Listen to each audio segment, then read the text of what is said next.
con ustedes esta noche, Genaro. Bienvenida. Regresa a la mesa Punto y Contrapunto, Juan Ernesto Trejo, maestro en Relaciones Internacionales. ¿Cómo estás? Por la Central European University. Hola, Juan. Hola, Genaro. Muy buenas noches ya desde este lado. Ya desde este lado, ya en México. Bienvenido. Lila Vega, analista en temas internacionales, regresa también a este espacio. ¿Cómo estás? Hola, Genaro. Feliz de estar aquí con ustedes. Un saludo a todo el público. Igualmente, y también regresa a este espacio Saúl, yo siempre digo Saúl, pero Saúl Vázquez, asociado al Consejo Mexicano de Asuntos Internacionales, el COMEXI. ¿Cómo estás? Muy contento de saludarlos a todos, Genaro. Bueno, ya te vi con una playera ya de plano apoyando a los demócratas. A ver, empezó contigo, que hace mucho que no has estado por acá. Estrategias, ya están ambos candidatos pues prácticamente haciendo campaña ya en las calles hasta donde se puede, con medidas sanitarias, algunos uno más que otro. Evidentemente Joe Biden respetando más la sana distancia, cubrebocas y demás, pero pues ya están. Inusualmente este es un año en el que todas las campañas electorales del mundo, incluso los que ya arrancaban aquí en este país, en México, pues se dan en ese marco, digamos, de la pandemia. ¿Cómo estás viendo las distintas estrategias? Y si quieres comentar también sobre la recaudación de fondos a la que me refería al principio. Sí, sobre todo eso es lo más importante. Joe Biden, como bien menciona en la nota, tuvo este trimestre una recaudación inédita que no se había visto desde la época de Barack Obama, que fue una de las campañas más a pie de tierra, el grassroots, como ellos le llaman, en la historia de los Estados Unidos. Creo que a Joe Biden además le favorece el hecho de que hay muchos candidatos muy interesantes tanto a la Cámara de Representantes como al Senado de los Estados Unidos. En estos estados que son de Biden, ¿no?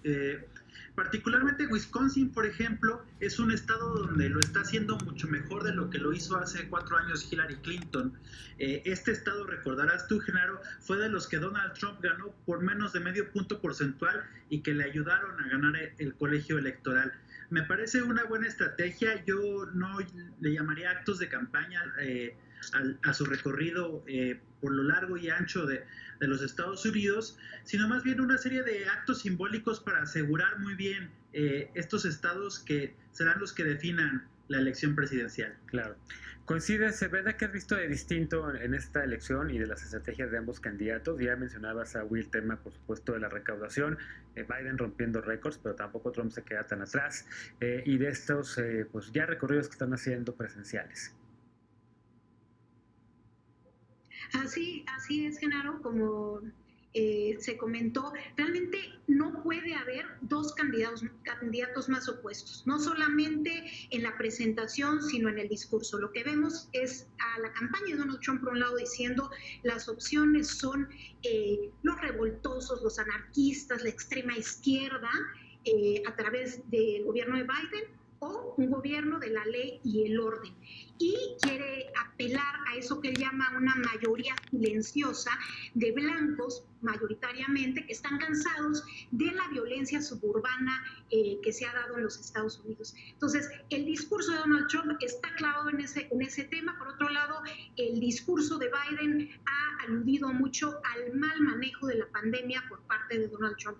No ha parado de decir, bueno, realmente cuáles son los números, son los peores a nivel global, y el mal manejo que además se ha visto, bueno, comprobado por las recientes revelaciones de que Donald Trump habría querido minimizar frente al público el impacto que tendría y el peso que tendría la pandemia.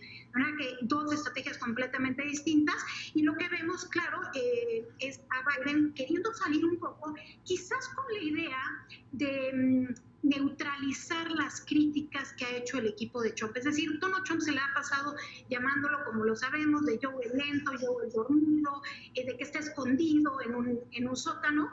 Y yo creo que de alguna manera estos actos, y con las medidas de seguridad necesarias, mandan una señal de que lo que está diciendo Donald Trump realmente no es lo que transmite Biden. Y en uno de sus discursos icónicos hace algunos días, Biden decía: realmente me ven con la cara de un radical que quiere hacer tratos, digamos, con los revoltosos.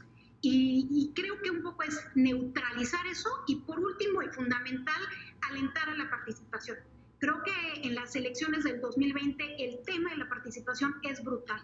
Primero porque sabemos que un mucho mayor porcentaje, es decir, arriba del 50% de los votantes de Biden, dicen que van a votar por Biden para votar en contra de Trump. Es decir, no es un voto a favor de Biden, sino en contra de Trump.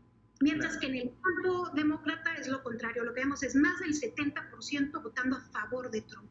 Y lo que quiere Biden es emocionar, algo que quizás su personalidad no le ayude mucho, pero que está buscando transmitir es una mayor emoción entre los votantes para que participen, y sobre todo la comunidad afroamericana, los jóvenes afroamericanos y multiculturales que en otras elecciones no han salido cuando no están muy de acuerdo con el candidato, no es que voten demócratas, sino que no votan. En esta elección él quiere con estos eventos buscar fomentar una mayor participación, sin duda. Bien, hoy por cierto, hoy es viernes 11 de septiembre, se conmemora un año más del atentado y se conmemora a las víctimas de los atentados terroristas del 11 de septiembre del 2001. Hoy el presidente Trump y tanto el candidato demócrata Joe Biden viajaron a Pensilvania a rendir un tributo precisamente a las víctimas del avión que fue derrumbado allí. Pero también hay un tema nuevo, Lila, un tema que no veíamos la semana pasada, y el tema de la crisis que hay en la costa del Pacífico, los incendios. Se evacuó hoy se trató de evacuar a 500,000 personas en un estado, y están ya reportando, New York Times reportando a docenas de personas desaparecidas en los suburbios de Oregon. ¿Cómo ves este tema? Y también se inyecta, por supuesto, la campaña. Sí, y yo creo que no el hecho de que se da dentro del marco del 9/11, de esta conmemoración de los ataques a las Torres Gemelas. Estamos aparte viviendo, en Estados Unidos se está viendo que están enfrentando una crisis sanitaria que van más de 190,000 muertes, 65 veces más de los fallecimientos que se dieron en los ataques del 9/11. Y dado este contexto, pues el mal actuar de Donald Trump ante la pandemia ha dejado que 60% de los estadounidenses rechacen cómo ha atendido esta pandemia. Ya lo dijo Brenda también, las revelaciones que sacó Bob Woodward en este nuevo libro, Rage. Demuestra que Donald Trump tenía conocimiento desde febrero de que este virus era mucho más mortal, contagioso, y que lo quiso reducir a una simple influenza, según él, para reducir el pánico, pero en realidad pues el hecho de que no pudo actuar a tiempo pudo haber salvado a muchas vidas en Estados Unidos, y yo creo que esto sí le va a pegar mucho en la contienda presidencial.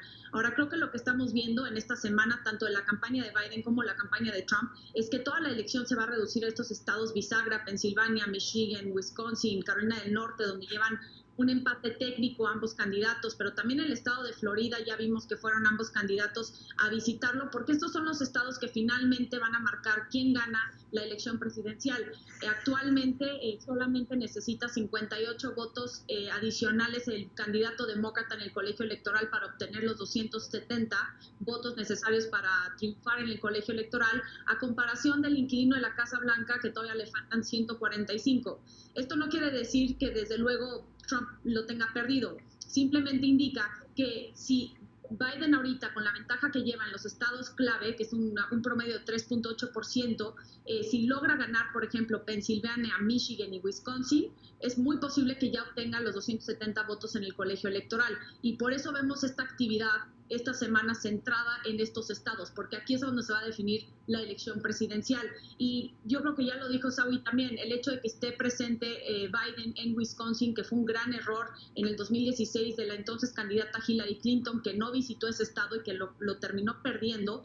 Yo creo que aprendió mucho la campaña de los demócratas, y creo que están actuando muy bien en visitar estos estados, dado que simplemente por 80,000 votos acumulados en Michigan, Wisconsin y Pensilvania, con eso, con 80,000 votos, ganó los 3 estados Donald Trump, y eso le dio el triunfo en el colegio electoral, a pesar de que Clinton ganó el voto popular, y creo que es lo que están tratando de evitar los demócratas en este ciclo electoral. Claro.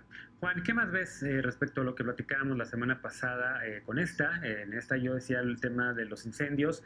Obviamente también se cruza la conmemoración del 11 de septiembre. Por cierto, estaba viendo imágenes de la conmemoración, y evidentemente la novedad de este año son el uso de cubrebocas, y el hecho de que Nueva York, que enfrenta también, pues es la ciudad tal vez más golpeada por la pandemia, aunque Miami también de repente llegó a tener un número de casos diarios más altos que Nueva York. Pero bueno, ¿qué ves distinto esta semana respecto a la pasada en el contexto electoral?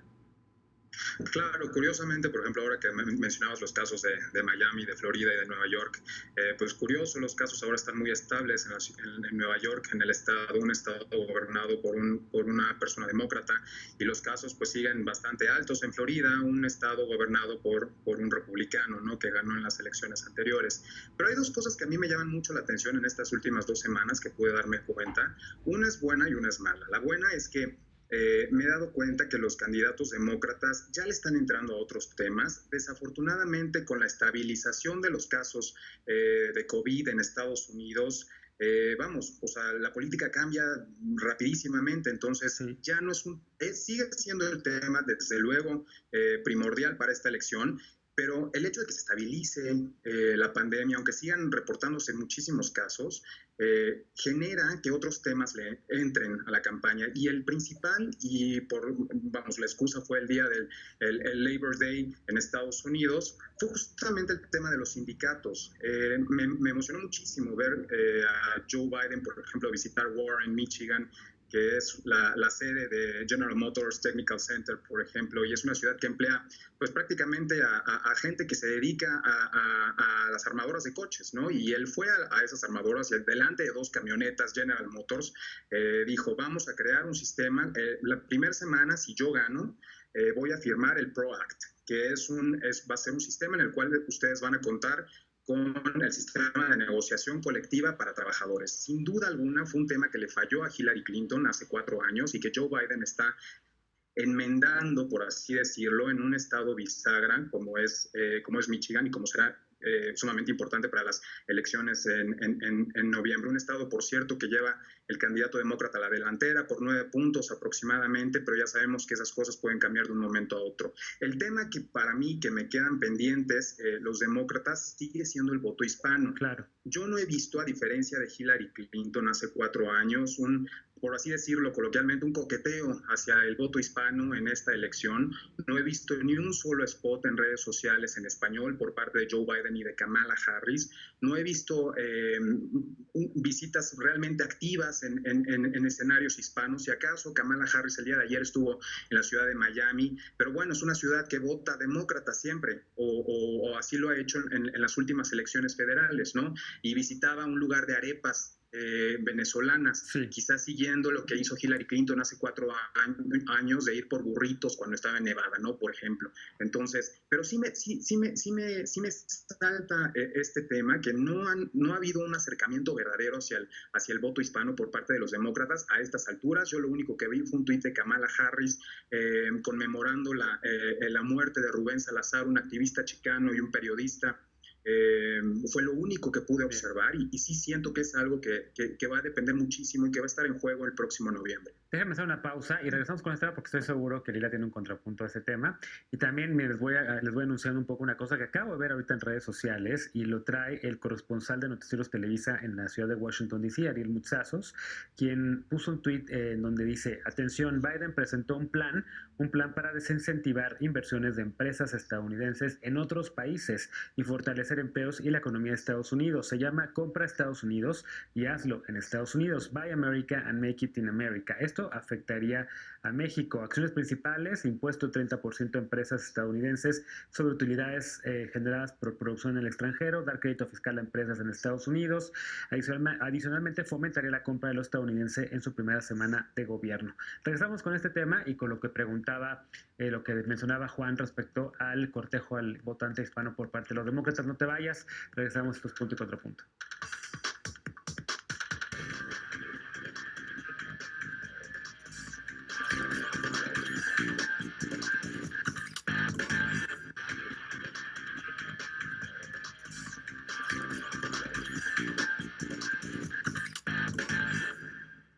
Estamos de regreso en punto y contrapunto. En solo un mes, en agosto pasado, Joe Biden recaudó $364 millones. Según el candidato demócrata, el 95% de ese dinero llegó a través de depósitos pequeños hechos por la clase trabajadora de Estados Unidos. Y Trump dice que está dispuesto a poner de su propio bolsillo, de su propio dinero, con tal de ganar la carrera presidencial. Veamos el contexto. En la carrera rumbo a la Casa Blanca, además de llevar ventaja en las encuestas, Joe Biden espera superar a Donald Trump en la recaudación de fondos. Durante agosto, el demócrata recaudó $364 millones. Según Biden, 95% fue aportado por ciudadanos de a pie. Esta recaudación es considerada un récord. Barack Obama estableció el récord anterior en septiembre de 2008, cuando reunió $2.020 millones. Hasta el 31 de julio, la recaudación de ambos candidatos no distaba mucho. Trump reportaba $347 millones desde enero de 2019 y Biden 328 millones recolectados desde abril. El 55% de lo recaudado por Trump proviene de grandes contribuyentes y en el caso de Biden, el 57%. Pero tras la extraordinaria recaudación registrada por el demócrata en agosto, Trump aseguró que incluso está dispuesto a usar su propio dinero para ganar la carrera presidencial 2020. Según el equipo del candidato, Trump y el Partido Republicano recaudaron $210 millones durante agosto, 154 millones menos que Biden, aunque aseguraron que tendrán todos los recursos necesarios antes de noviembre. Punto y contrapunto. Bueno, segundo tema a discutir, que es el tema del financiamiento. Ya habíamos platicado un poco de él en el bloque anterior. Por eso mejor me voy directo contigo, Lila, y con esta pregunta o con este señalamiento que hacía Juan de que los demócratas no están cortejando a los hispanos, y con eso que anunciaba nuestro corresponsal en la ciudad de Washington, D.C., Ariel Mutsasus, de Buy America, Build America, si compra en Estados Unidos y hazlo en Estados Unidos. Sí, bueno, primero que nada, sí hay spots que ya hicieron en español. De hecho, hay unos muy buenos. Si quieres, los puedo compartir en algún momento, pero han hecho un muy buen esfuerzo para hacer varios spots en televisión para justamente llegar a la comunidad latina. De hecho, ahorita han reservado $280 millones la campaña de Biden para lo que falta en los próximos 52 días para la elección del 3 de noviembre para hacer spots en televisión, al igual que anuncios digitales por medio de redes sociales y demás, que es uno de los puntos que ahorita se ve débiles en la campaña de Trump. Sí es cierto que han recaudado más de $1,000 millones, pero se han gastado 800 millones hasta la fecha. Le queda alrededor de $230 millones a la campaña de Trump, y el hecho de que no se ha enfocado en hacer recaudación de fondos en línea le ha costado que mucha gente no haya aportado a su campaña. Ahora, en cuanto a lo que reveló Ariel,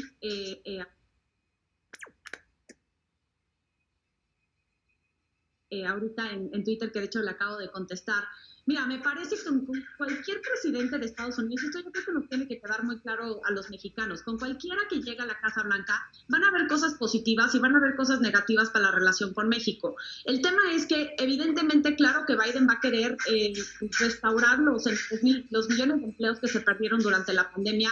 Su prioridad van a ser los intereses de sus ciudadanos, como debe de serlo. Es presidente de Estados Unidos y no de México, pero sí me parece que el hecho de que ya está ratificado el TEMEC, queda claro cuál es el marco regulatorio y jurídico en la relación comercial trilateral de la región de América del Norte, y más que eso, me parece que es mejor tener a un presidente estable, predecible, transparente en la Casa Blanca, que uno que ha gobernado los últimos 3 años y medio por medio de mano dura, por amenazas, por una cuestión que utiliza, por ejemplo, el tema comercial para avanzar su propia agenda política. Sí. Lo hemos visto ya con el hecho de que amenazó hacerle aranceles a todas las importaciones mexicanas en el 2019, lo cual se tradujo en permanencia en México acá, hizo separación de familias en la frontera, que dejó a más de 3,000 niños en proceso de adopción, está tratando de eliminar a DACA, el cual protege a más de 600,000 de nuestros connacionales que están en Estados Unidos. Entonces, me parece que, aunque Biden quiera proteger el mercado interno en Estados Unidos, que me parece que como cualquier presidente de Estados Unidos lo haría, y más en una época de pandemia,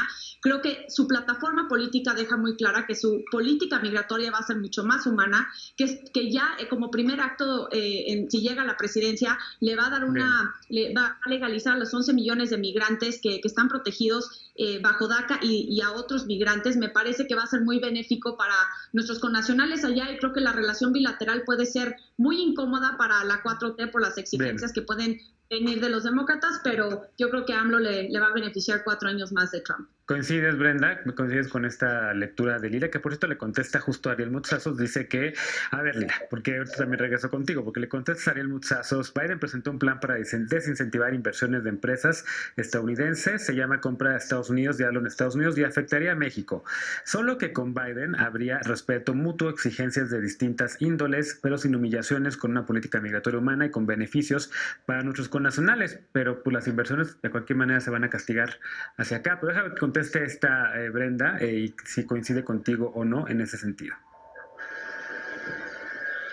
Sí, en realidad creo que por un lado coincido con Lila, escribió un artículo en estos días en el periódico El Universal sobre cómo se puede comparar la relación bilateral con la fábula de la cabra, esta fábula judía que habla de un hombre que va frente al rabino y le dice, oye, estoy incomodísimo, somos 10 en mi casa, vivo con mi esposa y los hijos en un cuarto muy pequeño.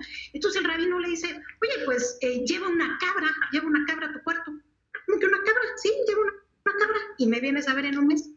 Llevó la cabra y al mes regresa con el rabino y le dice, rabino, es que ahora sí es insufrible, estoy al borde del suicidio, no puedo más con incomodidad de vivir con la cabra que hace sus necesidades por todos lados y que complica con sus ruidos. Y el rabino le dijo, ahora sácala. El hombre regresó y sacó a la cabra y la familia nunca se sintió tan cómoda en su casa, nunca la sintió tan grande. Y esto es una fábula que ilustra un poco que la relación con Donald Trump realmente se le ha agregado un enorme grado de complejidad, ha tenido elementos verdaderamente complicados, pero que la relación en sí, históricamente, con republicanos o demócratas en la Casa Blanca, tiene un enorme grado de complejidad y está plagada de retos, además de ser evidentemente una relación asimétrica. Esto por un lado. Por otro lado, creo que en cuanto a las aportaciones, sí es relevante, porque no solamente es un indicador de cuánto dinero tienen para gastar en las campañas, sino que también es un indicador de la capacidad de organización y movilización y penetración de un equipo de campaña. Es decir, creo que el récord histórico que rompe en el mes de agosto el equipo de Biden es muy importante, porque además si lo comparamos, por ejemplo, con hace 4 años en el mismo mes, 364 millones, agosto Biden. Sí. Agosto hace 4 años, Hillary Clinton, 130 millones. Es decir, la diferencia es brutal, sí. Y sí habla de una capacidad de organización y de poder llegar al votante de a pie.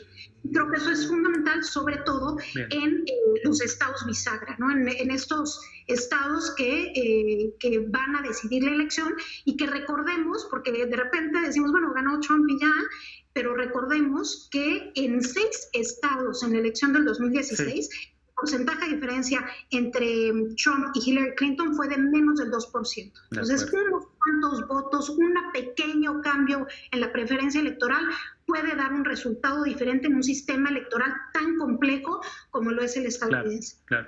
Sawi, ¿cómo lo ves tú? Este plan también que presenta Biden ahora, el tema del dinero ya lo habías mencionado también, y el cortejo a los hispanos.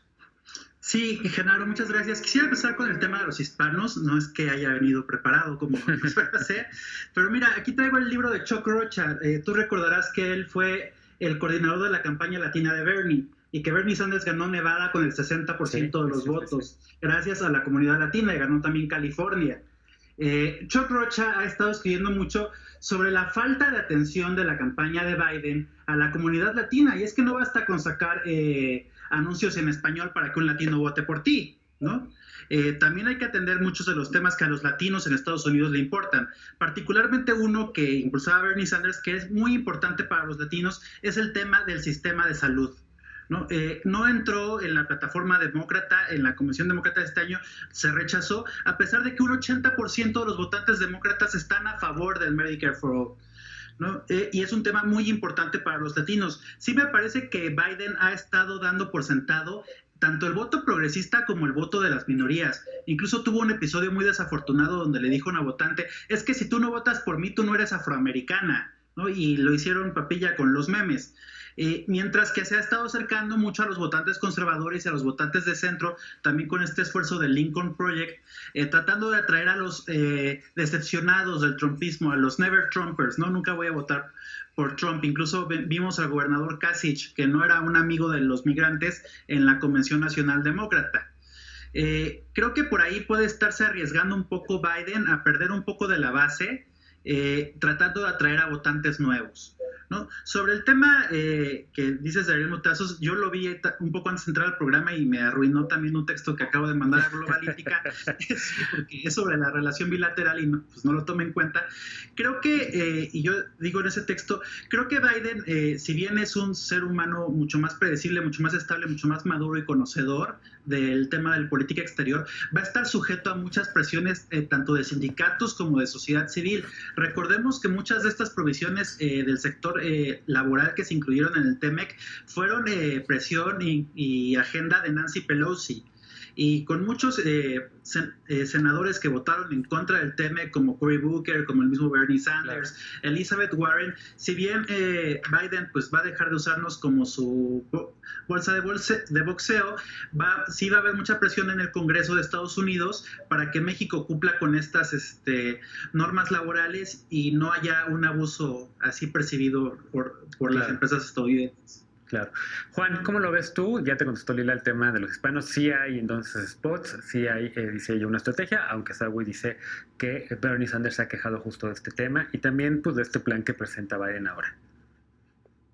Sí, bueno, yo creo, la verdad es que sería un error seguir creyendo que el libre comercio va a seguir funcionando como lo hizo durante la primera década de este siglo. Sí hay una tendencia, al menos en temas comerciales, en temas de economía internacional, es que el nacionalismo económico va a ser la siguiente, por así decirlo, la siguiente tendencia para todos los países, y lo vemos hoy por hoy en los nuevos mecanismos, el TEMEC, por ejemplo, con la subida de insumos fabricados dentro de América del Norte para los automóviles. Lo vemos en la Unión Europea. No tiene por qué ser aranceles forzosamente para ser un país con nacionalismo económico. Pueden ser como medidas desde el simple hecho de exigir que un plátano, por ejemplo, tenga cierta medida para poder ser comercializado dentro de un país de la Unión Europea. Eso te habla de proteccionismo para algunos sectores de tu industria, algunos sectores que utilizan ese tipo de insumos, ¿no? Entonces, ese va a ser un tema crucial. Pero hay algo que sí me gustaría decir con el tema de la recaudación de dinero de la campaña, y son los cambios que estamos percibiendo para estas elecciones. Donald Trump lleva aproximadamente más de 100 millones recaudados, más de lo que recaudó hace 4 años. Estamos diciendo que le está entrando más dinero actualmente al presidente de Estados Unidos, aunque también hay que señalar que él empezó a recaudar dinero desde el día 1 en que tomó posesión como presidente de Estados Unidos con distintos PACs, ¿no?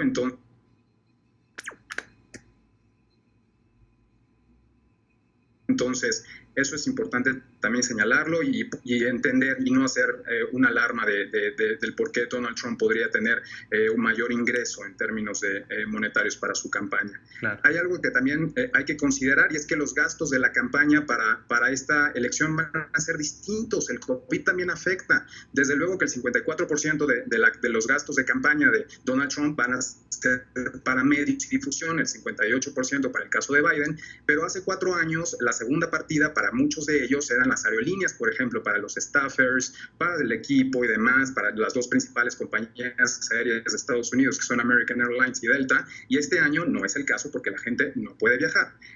Sin duda eso también cambiará el tipo de gasto que ejercerán los 2 candidatos a la presidencia. Y dos temas también muy puntuales y muy importantes. El tema, por ejemplo, de género.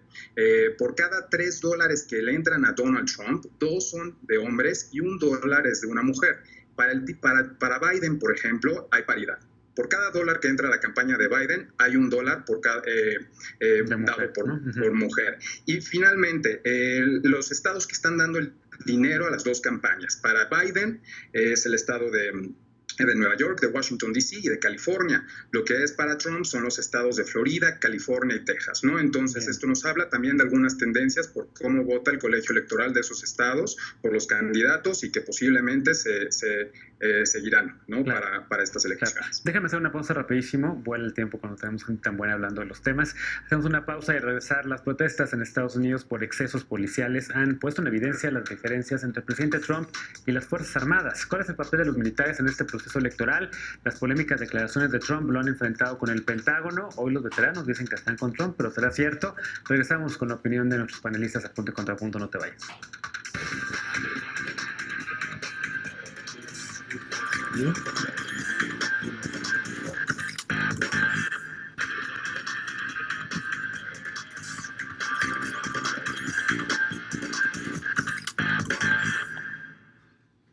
En junio pasado, cuando el asesinato de George Floyd a manos de la policía de Minneapolis desató una ola de protestas en Estados Unidos, el presidente Donald Trump amenazó con poner a miles y a miles de soldados en las calles. El secretario de Defensa, Mark Esper, públicamente señaló que el despliegue de las fuerzas de seguridad debía ser el último recurso, usado solamente en actuaciones o situaciones urgentes y extremas. Las relaciones entre las Fuerzas Armadas y el presidente Trump no han sido fáciles. Con frecuencia, Trump atribuye a los generales, como él los llama, información imprecisa o equivocada o ventila las diferencias que tiene con el Pentágono. Hace un par de semanas, la revista The Atlantic publicó que en el 2018 el mandatario llamó perdedores y bobos a los soldados que fueron capturados o que murieron en el campo de batalla, y con eso tocó una de las fibras más sensibles del pueblo estadounidense.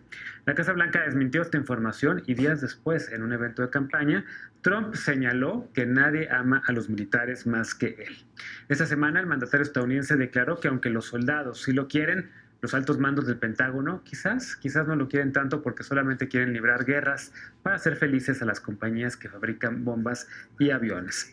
¿Cuál es el papel de las Fuerzas Armadas en este proceso electoral? El New York Times trae ahorita en portada un artículo en el que habla sobre los veteranos que están de acuerdo con las posiciones de Donald Trump, la mayoría de los veteranos de Estados Unidos, que dice este texto firmado por Jennifer Steinhauer, pues básicamente están apoyando la plataforma de ley y orden del presidente Trump. ¿Cómo lo ves, Lila?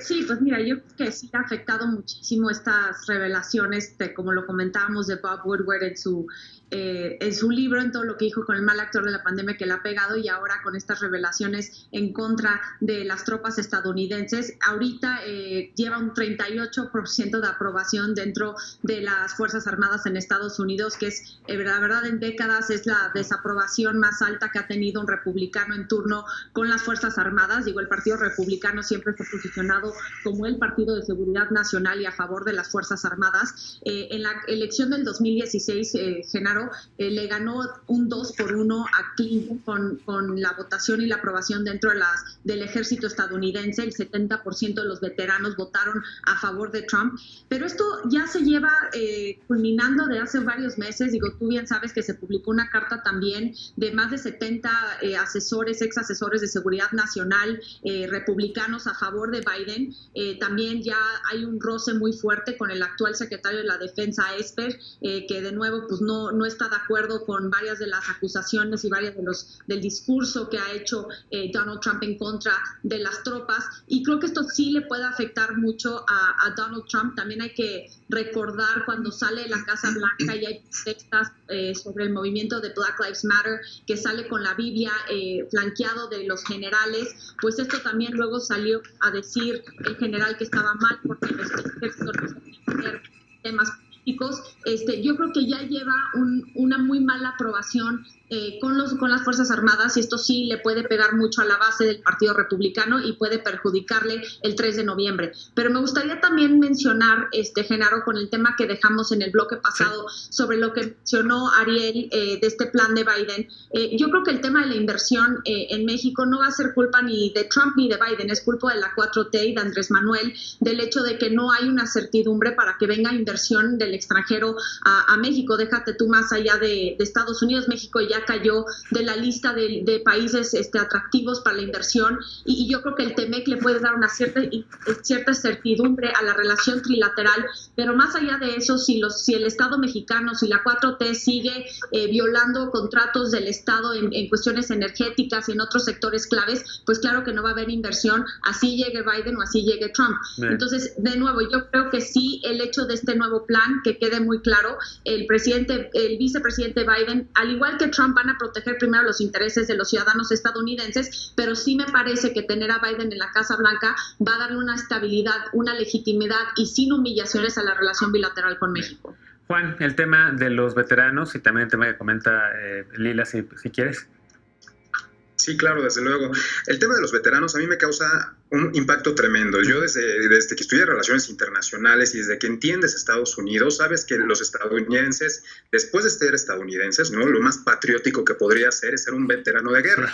Y con ello lleva muchísimo respeto el emblema, ¿no? Entonces, el hecho de, pues, quizá no atacar directamente, pero menospreciar el trabajo, el labor que hicieron los veteranos de guerra por parte del presidente de Estados Unidos, la verdad es que es un gran asombro, ¿no? Ya veíamos como en la nota que bien mencionaba que Donald Trump se negó a asistir, por ejemplo, a un cementerio en Francia, ¿no? De caídos, de estadounidenses que combatieron la Segunda Guerra Mundial, y los llamó perdedores y están muertos porque perdieron, ¿no? Entonces, la verdad es que es algo sumamente impactante, y más impactante es que no se vea reflejado en el apoyo por parte de las Fuerzas Armadas para el candidato demócrata, ¿no? Por así decirlo.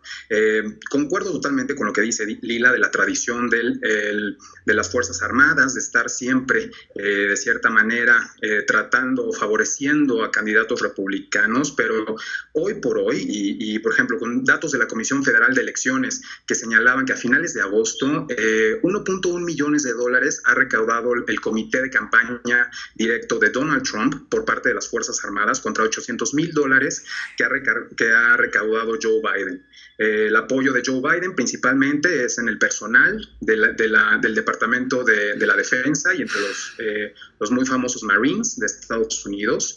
Y el apoyo de Donald Trump principalmente viene de las fuerzas aéreas y directamente del ejército, ¿no? Entonces, sí es impactante ver que a pesar de todo lo que ha sucedido con los dimes y diretes del presidente de Estados Unidos, el apoyo incondicional de las Fuerzas Armadas sigue estando muy latente y es más tangible que nunca para él mismo y no para su oponente demócrata en este caso. Claro. Sawi, ¿cómo lo ves tú? El tema de las milicias, el tema de las Fuerzas Armadas. Trump ahorita, por cierto, pues de repente está utilizando a elementos de Homeland Security para reprimir protestas también, cosa que hizo también que se enojaran algunos generales del Pentágono en efecto. Pero él habla y otra vez como que tratando de utilizar este lenguaje de decir, son las élites las que no me quieren, pero las bases sí. Yo sí creo que el patriotismo está cambiando de lado. Como bien dijeron Lila y Juan Ernesto, tradicionalmente son los republicanos los que apelan a este sentimiento nacionalista, pero justo uno ve los spots y cada vez se están tratando de acercar más hacia ese costado. Y a través de dos figuras clave, yo creo que una de las fortalezas del Partido Demócrata es que hay figuras más allá de Joe Biden, ¿no? Pete Buttigieg, el alcalde Pete, que estuvo en Afganistán, justo esta semana tuvo una agenda muy pesada de medios haciendo una crítica de las cosas que decía Donald Trump. Y también esta senadora Tammy Duckworth, esta senadora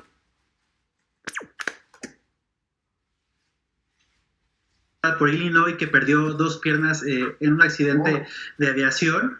Y ya vemos a los demócratas tocando cada vez más este tema, porque además no solamente es un tema del ejército, ¿no? También lo vemos con el tema del correo postal y cómo a través de este señor de Joey que ponen al frente del correo postal se está atacando este servicio tradicional de los Estados Unidos, y los demócratas han hecho un gran esfuerzo por darle fondos al correo postal, por tratar a sus trabajadores del Estado como héroes, ¿no? A mí algo que, como bien dice Juan, me sorprendió las primeras veces que fui a Estados Unidos, es que los exmilitares tienen placas donde dicen yo fui veterano, ¿no? Sí vemos un desmantelamiento y un maltrato de todo el Estado por parte de la administración Trump, y yo creo que algo que no hemos hablado es el tema de que Trump parece que no va a respetar el resultado de las elecciones. De hecho, yo cada vez veo más difícil que Trump permanezca en el poder a través de ganar las elecciones, ya sea en el colegio popular o el voto,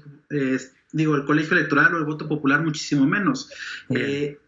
Pero el Estado norteamericano, yo creo que a pesar de que Trump quiera inducir una crisis postelectoral, va a ser muy difícil, porque se van a alinear con el cumplimiento de la ley. Claro. Y esto incluye, pues, por supuesto, el ejército. Claro. Finalmente, Brenda, me queda un minutote con 40 segundos para tu participación, por favor. Gracias. Bueno, el tema militar es relevante porque el 14% del electorado, ya sea personal en activo o veteranos, hay cerca de 1.5 millones de militares en activo y 18 millones de veteranos. Si a eso le sumamos sus familias y círculos sociales, es un tema que pesa hondo, sobre todo en un valor central al patriotismo estadounidense. Y creo que Donald Trump lo sabe, por eso sale a contestar la nota del Atlantic, y estará por verse qué tanto efecto tenga, sobre todo en estados clave como Carolina del Norte, Texas o Florida, que tienen una tradición militar añeja y que además un porcentaje del electorado de esos estados es militar, de manera que ahí será crucial ver qué efecto tenga. Rápidamente, el tema de que Donald Trump está buscando ya pretextos de llamar a que fue un fraude, etcétera, creo que va a ser crucial. Creo que no va a ser un resultado que tengamos el 3 de noviembre por la noche. Creo que los resultados iniciales favorecerán a Trump, pero en los siguientes días, conforme lleguen los votos por correo, irá creciendo la tendencia a favor de Biden, y ahí la lucha va a ser por la legitimidad del discurso, porque Donald Trump va a empezar a decir todo lo que llegue después está sospechoso, es un fraude, cuando es totalmente legítimo. Sin embargo, creo que lo va a utilizar. Y por último, en el tema de la economía, Donald Trump creo que es el único aspecto en el que está mejor calificado por los votantes respecto a Biden, es economía. Por eso Biden está obligado a lanzar planes que en ese tema le den una mayor seguridad a su electorado. Bien, bueno, pues lamentablemente se acabó el tiempo esta noche. Vamos a una pausa, regresamos para despedirnos de las y los panelistas y con la paparrucha de la noche. No te vayas.